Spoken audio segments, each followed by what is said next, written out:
Hello, everyone. Welcome to the Friday evening show with Amit. Today, we have with us, along with Amit, another guest, and we will soon be disclosing that to you. The subject for today's talk is healing the human soul. Now, if we look at today's scenario globally, there are various challenges that are coming our way, coming in mankind's way. Financial challenges, social challenges, individual challenges, and this is really a tough time for most of the people on this planet. And humankind, as a species, needs to handle this properly to go to the next level. There, our offerings, there, what Dr. Goswami teaches comes in very handy.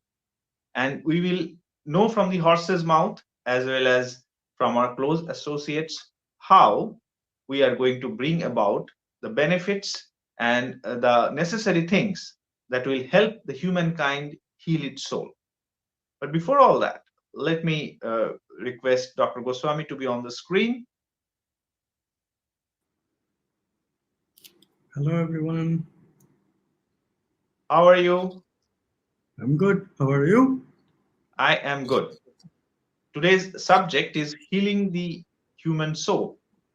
The fact of the matter remains that in these challenging times, your teachings and your way of looking at the world, the worldview that you talk about, has a lot to contribute in doing just the same, healing the soul. So we'll come in a bit to you, but before that, let us go to our guest for the day. Hello, Hi, Katia, how are you?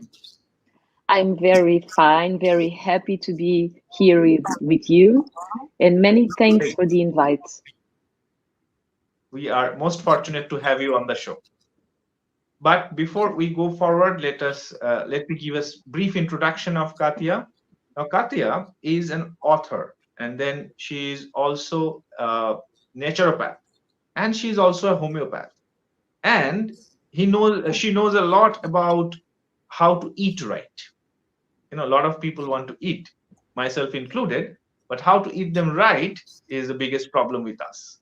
So we'll get back to Katia just in a while and discuss some of the things that are relevant for today's topic.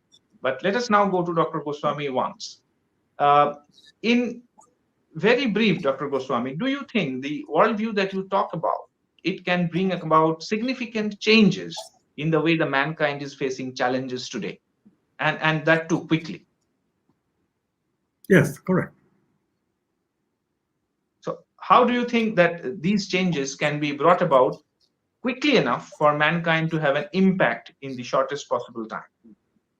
Well, we are hung up in a worldview polarization, of which there are two worldviews, competing worldviews, and none of them are very good. Both of them have dogmas. The scientific worldview is called materialist science. It has the big dogma of everything is matter. Although in that scheme, consciousness itself does not fit in. So really what that science teaches is about machines and mechanical stuff, which is aspect of ourselves. We do become conditioned into mechanical behavior, but that's only part of us. What misses is what we all call soul. That soul is something that you still hear, but in a very compromised fashion. That soul has to return to us. How to return to us requires stuff from our consciousness directly, and this stuff is called archetype. Like truth is one major one.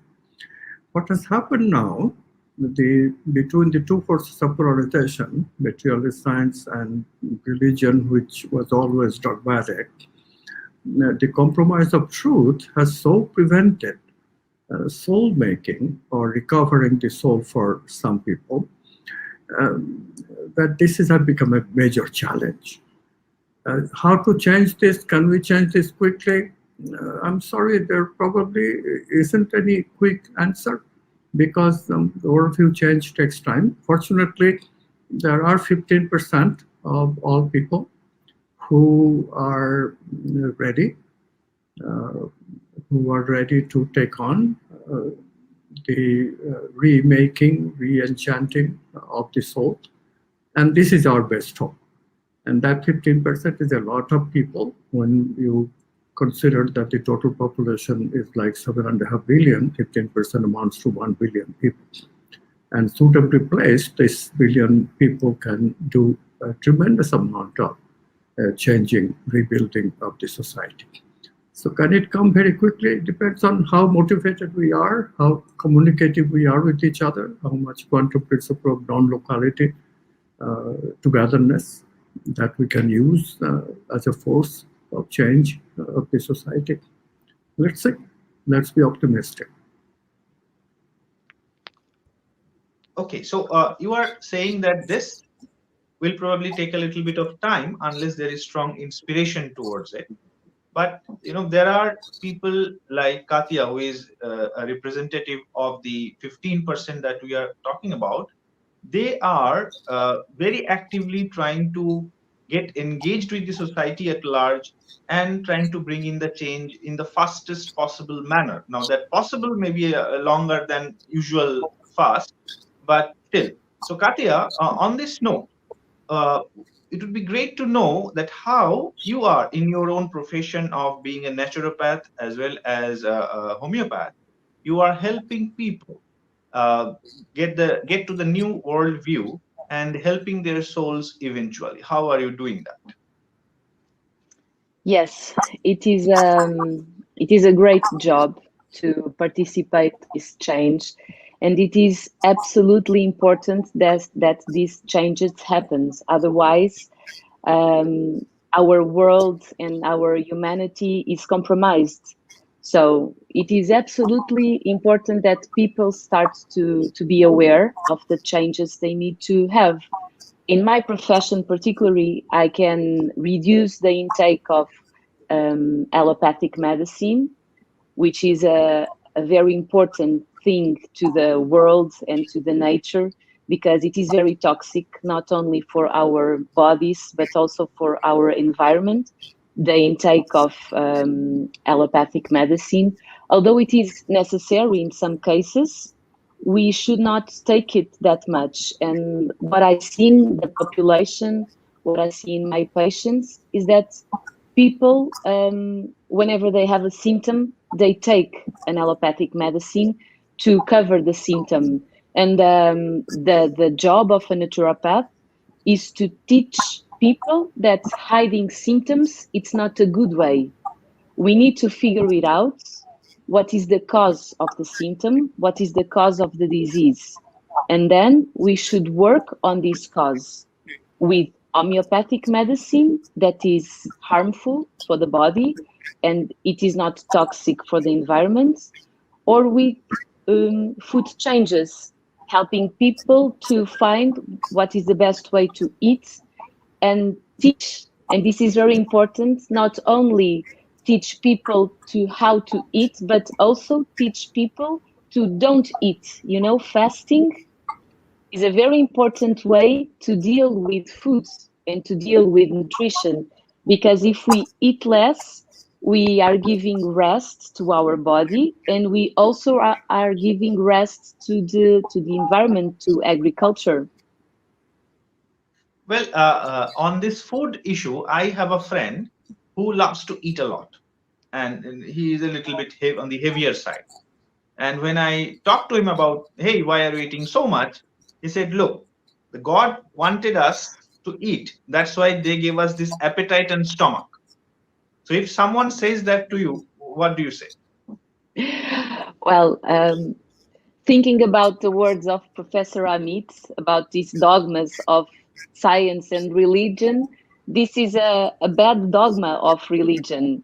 So, God, or according to quantum physics, consciousness creates this stomach, this digestive system, and food so we can have nutrition. But if we do it too much, everything that is in the big dose, it can be can prejudicate our body. Okay. I'll communicate that to him. Now, Katya, you are one of the 15% of the global population to have a belief in the alternate worldview. Let us hear some of the other representatives of that 15% who are associated with our programs and with Dr. Goswami and see what they have to say. I found this amazing group of people and course through reading The Quantum Doctor by Amit Goswami. And since meeting Amit, I could realize my real purpose in life and made a change into the human development field. And even much more meaning and more happiness that is much more truthful. I'm really happy to have really spent these 10 days meeting with like-minded people. I get connected with my archetype, which is consistent with my dharma, which is now a more fulfilling existence for me on a day-to-day basis. Okay, I will feel much more confident in that and really trying to reach more people with this work.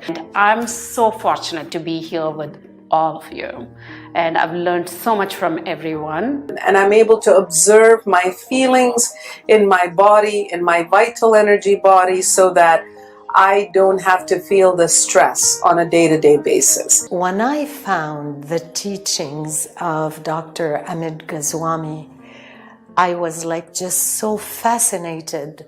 I am very thankful for this opportunity, and I'm sure I will take this knowledge for my personal attendance to my patients, and I'm glad for this opportunity.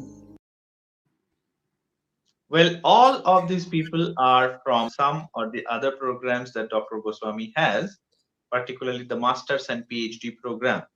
Now, this Masters and PhD program is very unique. We need to, in order to do something, in order to do an intervention, a learned intervention, a known intervention, first we need to have knowledge. And that is exactly what Dr. Goswami is doing by coming up with this Masters and PhD programs, where the worldview, as we know it, the worldview which can actually cure the world of a lot of problems are taught. So this worldview, the understanding of the worldview is very, very critical to help, again, not only the individual self, that will obviously happen, transformation will obviously happen, but to help the mankind at large. That is the objective. Now, coming back to what Katya was saying about food and not eating, fasting, I would like to just ask a quick question to Dr. Goswami, that this fasting or controlling food intake, that has a direct impact on our health because of our physical body. But is there an impact on the other vital bodies of a human being? Yes. First, let's explain what the vital body is. Physical body is what you can compare with a computer's hardware. Hardware is, of course, necessary, but unless you run the computer with programs that you design, they're called software, a computer's hardware is not useful for much. In this way, the software question is very important, and this is what materialist science misses. It is very clear that software is not genetic. Software is epigenetic. The biological software of organs, the physiological functions, are governed by non-material fields. The biologist Rupert Sheldrake introduced them in science. They're called morphogenetic fields. From this, consciousness chooses. They're all quantum potentialities of consciousness to choose from, and that choice eventually builds the software for organ function. And every organ has this software. Every organ is important, but among them, besides the brain, two organs in the body, two regions of organs of the body become paramount in functioning. One is the heart, and the other one is the navel chakra area, of which the digestive system is the major one. And one of the things that you notice that is common in all three of these organs is that they have a self. Although the self is practically unnoticed, but women notice the self at the heart, and some men notice the self of the navel. They're not as unknown. People talk about gut feeling, people talk about feelings in the heart. Those are our clues. And then, of course, all of us are aware of thinking that takes place at the neocortex, the brain. That's the brow chakra, in between your eyebrows. Right behind the brow is the prefrontal cortex. This is where much of the thinking function is carried out. And the self connected with that is the thinking self, brain self. Now notice that the brain self requires rest every night. If we don't sleep, sleep disorder is a serious business. Nobody wants to get into that. What we don't realize that there is self also at the heart, and there is self also at the navel chakra. Now, inadvertently, we are aware, at least some of us, that we all need love. And some of us actually act upon it and make sure that we have a few loving relationships in our life. Now, love happens when our defensiveness goes away, when we are vulnerable. That's the entry requirement of love. That's when heart, in addition to its circulatory system, becomes a quantum system, which can become very easily non-local and start including another person in consciousness. This inclusion of another person in a caring way is what we call love. That happens because the defensiveness went off or suspended. Immune system momentarily was suspended. Not permanently, of course, because love feelings do not stay with us for very long. They come and go. But in those, between those comings and goings, if you have an ongoing love relationship, immune system gets enough rest. This is so important, and it shows up. People who has love relationships in their lives, they are healthier. They don't suffer from chronic disease as much. Now, you know, the digestive system cannot be turned off that way so completely. Like love is a complete turn off of defensiveness. But it can be turned off to a minimal extent, just like sleep, for example, or light sleep, by fasting or by taking long time between meals. Katya can tell you more, much better because she works with actual people, but there is a new way to diet where we don't eat after 10 and then continue 16 hours without food. Or if it is 8 o'clock in the evening, then again 16 hours before you eat again. In this way, we are giving the stomach, digestive organs sufficient rest. Fasting is, of course, the best way of giving rest. So periodic fasting has been with us since millennia. People inadvertently discovered this. It is not part of dieting so much as it is part of maintaining the self at the navel chakra properly so that the navel chakra organs can function properly and the self can guide these functions properly and experience them properly, bring creativity in a proper way. Very, very important. And we have to really spread this message. People diet all the time but not with the proper attitude. And this is why dieting only postpones the inevitable. Because you are never really functioning, allowing the functions of the navel chakra organs, the digestive organs properly, which also includes the elimination system. Katya can tell you better, but naturopathy, Ayurveda, homeopathy, these are the ways, preventive ways, that we can take care of the entire digestive system, both the navel chakra organs and the root chakra organs, anus and elimination organs. And this is not understood. Majority of people today suffer from things like irritable bowel syndrome, and what does that mean? Your digestive organs are not functioning properly. If we start periodic fasting, or at least introduce a fasting way of taking nutrition, much improvement can happen. And also,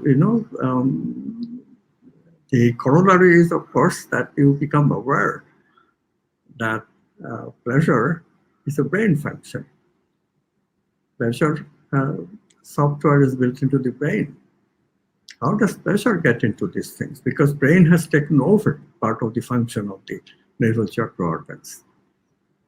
This is not right. Navel chakra self is suppressed.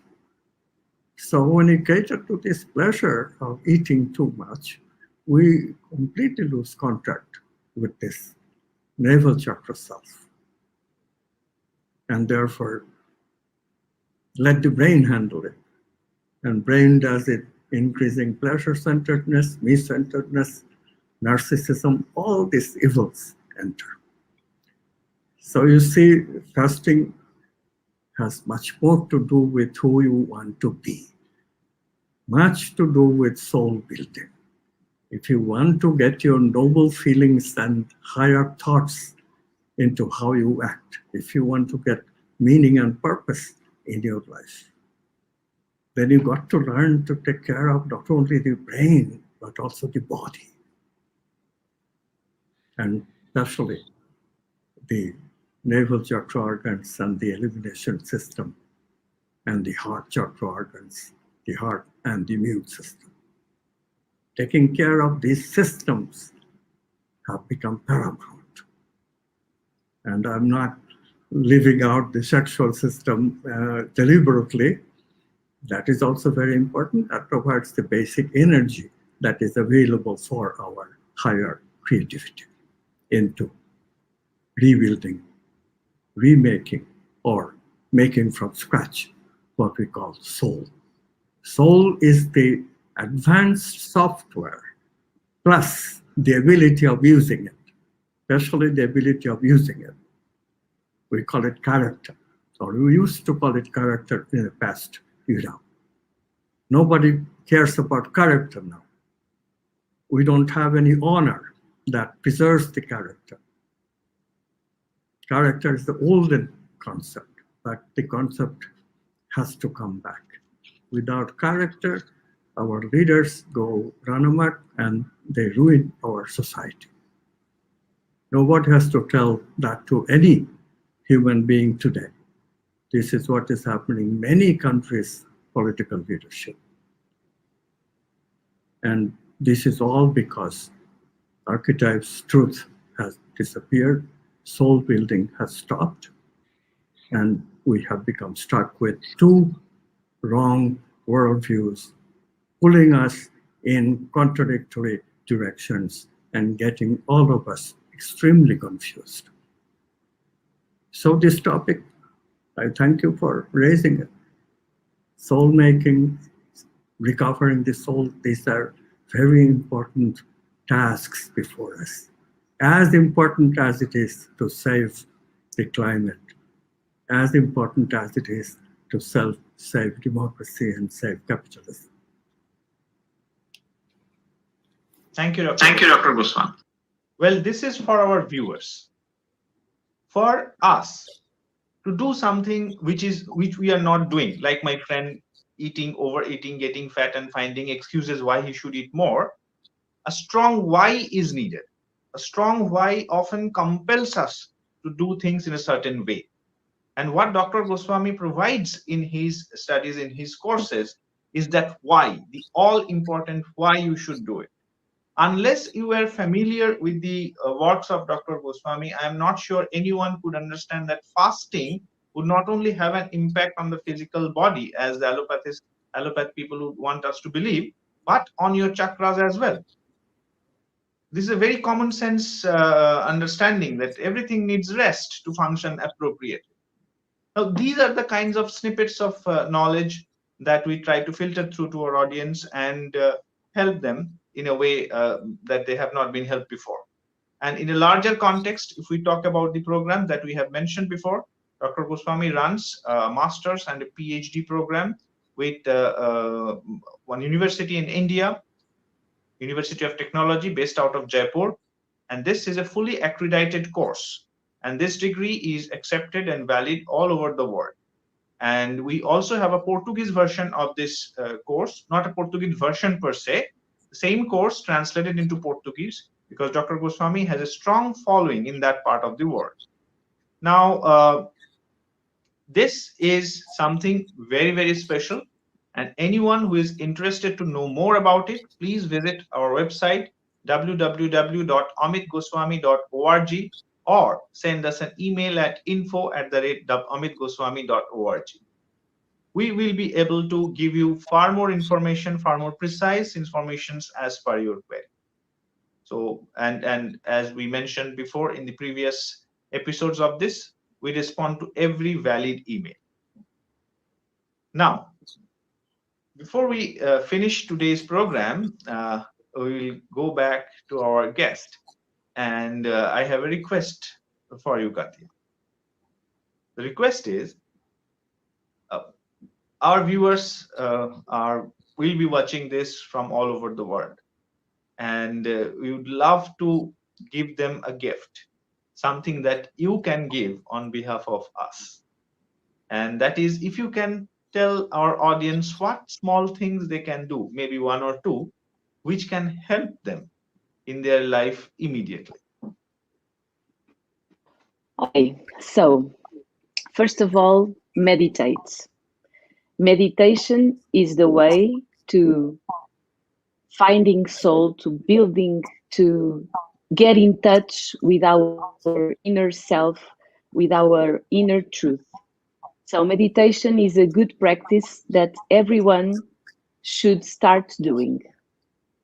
And then what Professor Amit talked about, this in this fasting, not fasting the all hours of the day, but fasting 16 hours. It's a good way to start the fasting program, because people are used to eat a lot and it's difficult, it's hard to stop eating 24 hours or 48 hours.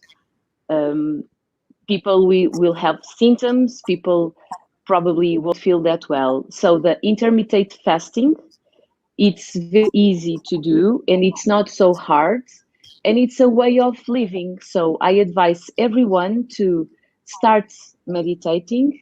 And the second advice I can give is avoid having dinner, or have dinner earlier, like 5 p.m. and don't eat nothing more unless drinking water or tea until the breakfast of the next day.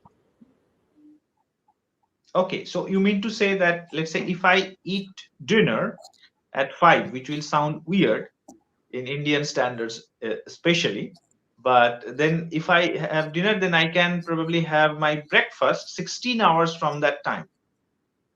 Sure. So, if you want to have well, I can tell you that 12 hours is the minimum that everyone should make. So if I have my dinner at 8 p.m., I only should have my breakfast at 8 a.m. in the morning. But 12 hours, it's not so, we don't have so much advantages as if we do the 16 hours fasting. So that's it. I count 16 hours after I have my dinner, and then I have the breakfast on the day after. So again, let me get back to that old thing. So 5 p.m. Dinner and then 9 a.m. breakfast gives us a 16-hour gap. Wonderful. That's And it. what about the lunch? The lunch, we should eat vegan. If we eat less meat and less fish, we have less stress because of the hormone that animals produce when they are being killed. So, and fish has a lot of heavy metals as well, and cortisol, this excess of cortisol and adrenaline, this kind of hormones that meat that animals has, will create a lot of inflammatory and chronic diseases. So we should avoid eating uh, protein from animals.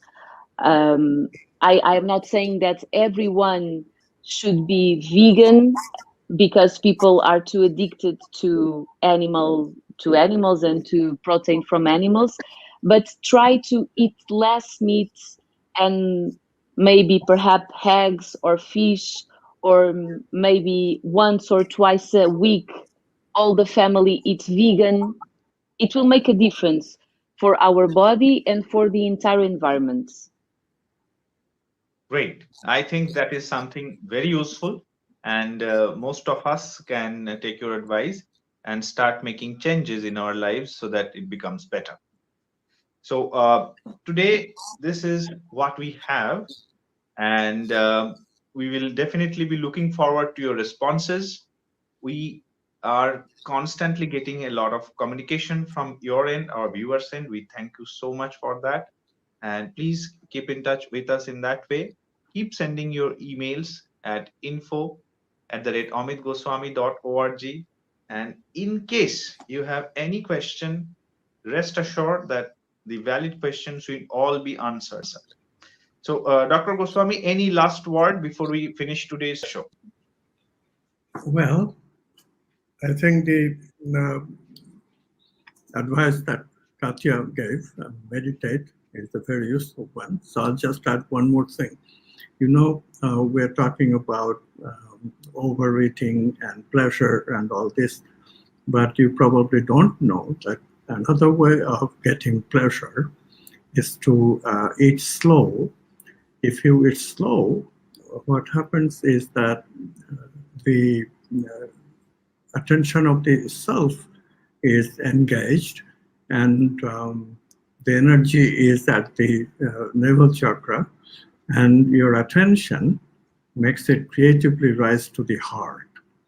And you will notice that that too brings you a kind of happiness of inclusivity, expansion of consciousness. Eating can not only be pleasurable, but it can also be happiness producing. This expansion of consciousness is what psychologists try to teach you. This is what one other objective of life really is, how to be happy. You cannot have pleasure all the time, but you can be happy all the time. Perfect. I believe this is something that most of our viewers can implement right away after they watch the show. And whatever time they eat their next meal, please follow these advice. And thank you so much, Katya, for being with us, for taking out time from your busy schedule and being a part of the show.